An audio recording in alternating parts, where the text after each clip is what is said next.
6:12 now. Welcome back. All morning we've been talking about the results of the point-in-time homeless count, indicating nearly 1,600 people homeless in Kern County. Joining us this morning to talk more about those results is Levan, Executive Director with the Bakersfield-Kern Regional Homeless Collaborative. Anna, thank you so much for joining us. Thank you. Thank you so much for having me. This is a really important issue for us in the community, so I'm glad that we have the opportunity to talk about it this morning. Let's start off with just the difficulty in the count this year, getting out and finding all these people, but then you compound that with everything that's been going on with the pandemic and the coronavirus. Was it more of a challenge this year? No, the count took place in late January, and so we actually were very lucky to have doubled the number of pit count volunteers than we've seen previously, which means that our count numbers were more accurately able to identify the number of homeless persons living in Kern County. And how have these numbers changed since last year? They increased by about 19% in terms of the total number of homeless persons identified relative to the 2019 count. Do we always see the highest numbers in the Metro Bakersfield area?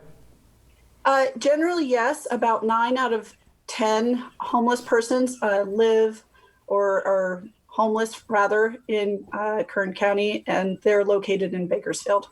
Mm-hmm. What about in the outlying communities? Because you said you had more volunteers this year, were you able to increase the number of people that were going to some of our outlying areas? Yes.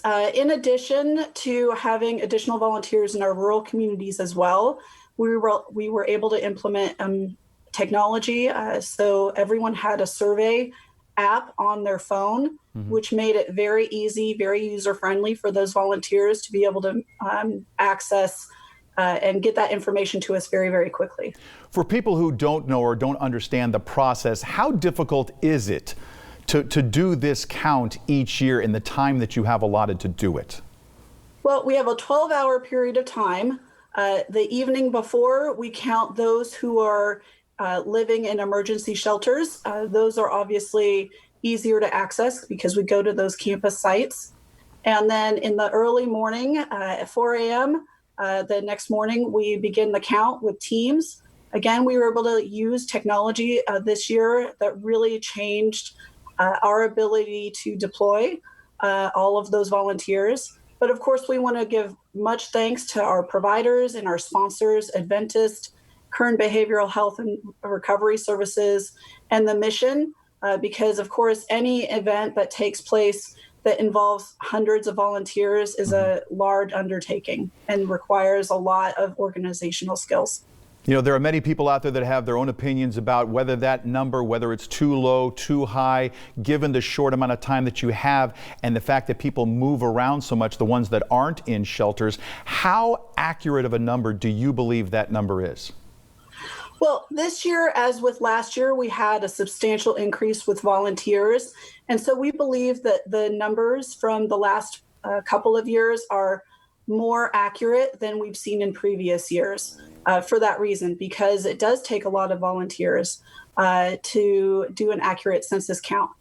The other piece I would mention, though, is that this is one, we always like to make decisions in terms of data and be informed based on that. But this is one aspect of the data that we are continually looking at from the provider's standpoint. And I think that we're getting better about being able to say that we have accurate information about how many homeless individuals and families we have in Kern County. Anna Levan, Executive Director with the Bakersfield-Kern Regional Homeless Collaborative. We want to thank you for spending some time with us this morning. We appreciate it. Thank you so much for having me. All right, very good.